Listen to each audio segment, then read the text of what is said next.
אתה לא מבין מה קרה לי. מה זאת אומרת? עשיתי תאונה עם האוטו. כן. הייתי חייבת למכור אותו, אז סידרתי אותו מכספי האישי. מפה לשם, תבעתי את הביטוח, החזירו לי רק 5,000. וכמה שילמת? 15,000. 15,000? כן, אכלתי צינור של 10,000. מה מצחיק? צינור אכל. כן.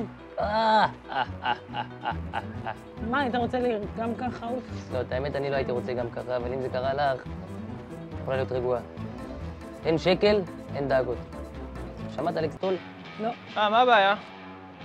הביטוח לא רוצה לשלם לי והם עושים לי כאב ראש. ביטוח? כן. קליל.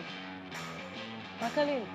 באקסטול הלקוח לא מתעסק עם כלום, גם לא עם החברות ביטוח, בשביל זה יש לנו מחלקה מיוחדת, משפטית, שנותנת מענה לצורך הזה הספציפי, וגם כמובן דואגת שהלקוח יקבל את כל הכסף כמו שצריך. וואו, תאונה הבאה אני מתקשרת ישירות אליכם. קליל! כמה זה עולה לי כל התענוג הזה? יש לך ביטוח? כן, מקיף? בטח.